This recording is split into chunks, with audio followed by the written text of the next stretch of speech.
City Council to order. Madam Clerk, roll call, please. Councilmember Belza. Here. Councilmember Gilchrist. Here. Councilmember Hudson. Here. Vice Mayor Buttigieg. Here. And Mayor Branscombe. Here, thank you. We'll have one item on the discussion and action calendar. Anybody in the gallery or online would like to speak to this matter? Here, if you're in the gallery, you can get a speaker's card from the clerk. Online, you can raise your hand and you'll be recognized in order. And if you have any documentation you want to share with the council, it's mail it to the city clerk, 526 C Street, Marysville, 95901.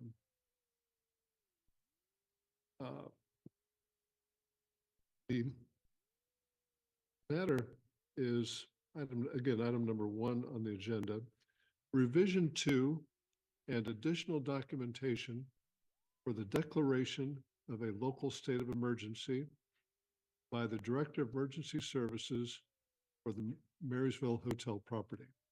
Recommendation: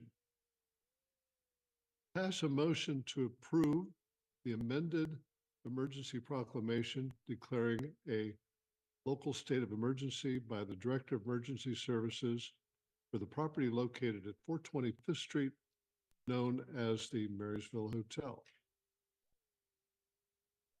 Second, resolution, appropriately numbered resolution, is required by the California Office of Emergency Services, ratifying the proclamation of the aforementioned proclamation of local emergency as provided by the City Finance Department.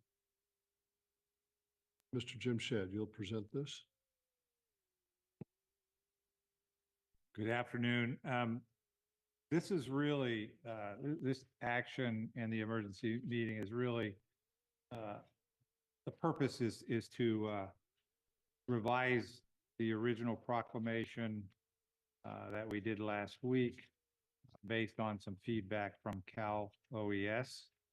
And then that proclamation through the resolution will be ratified by council. The resolution is the mechanism by which council approves my proclamation as the emergency services director. The changes to the proclamation were specifically on item 8, number 8 on the second page of the proclamation, where we added information about potential, the real and potential impact of the to the businesses that were directly and indirectly affected by the vacation within the fall zone, as well as the traffic impacts that have disrupted them.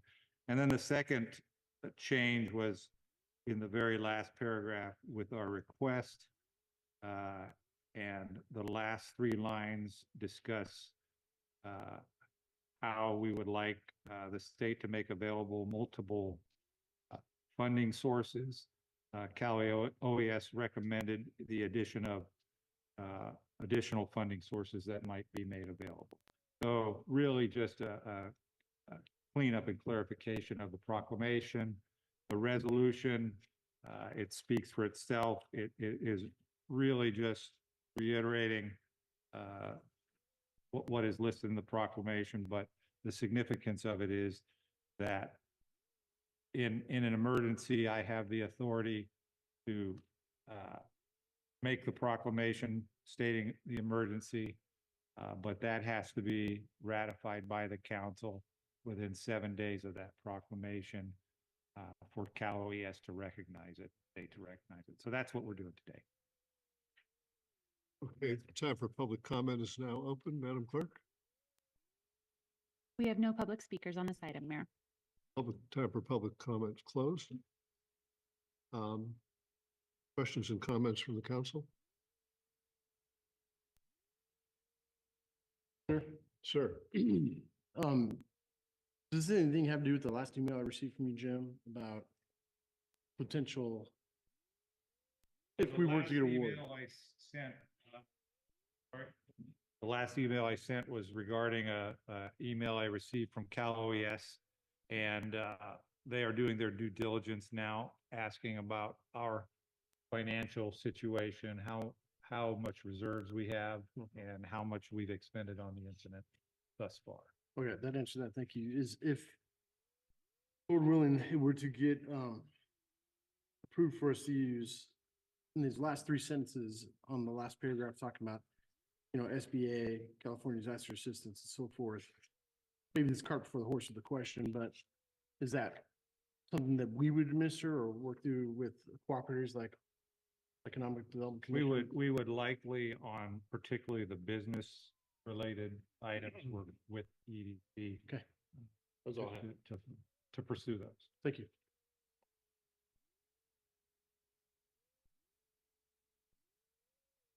Any other questions? Comments? I think it's fair to observe that we don't know the path forward right now. OES's involvement, whether that's going to be available, whether a lawsuit will be required, protect the city's interests. It'll be an interesting time. Sad. What's the will of the council? Move to approve. We have a motion to approve. And seconded. All in favor? Aye. Madam Clerk, that was unanimous. The next regular meeting of the council will be held Tuesday, July 2nd, 6 p.m. We're adjourned.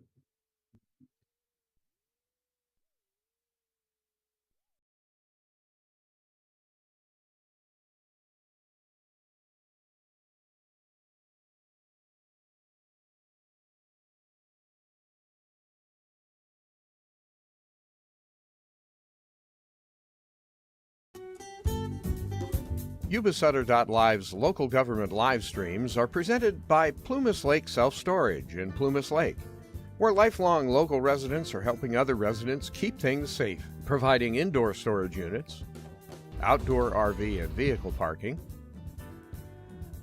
moving supplies, and Penske truck rentals. Details at plumaslakeselfstorage.com.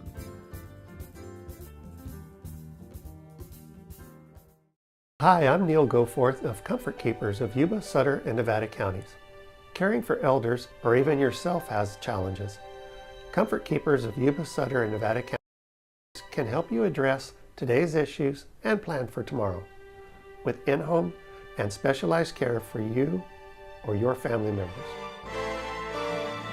Call us at 530-749-8800. Comfort Keepers of Yuba, Sutter, and Nevada counties.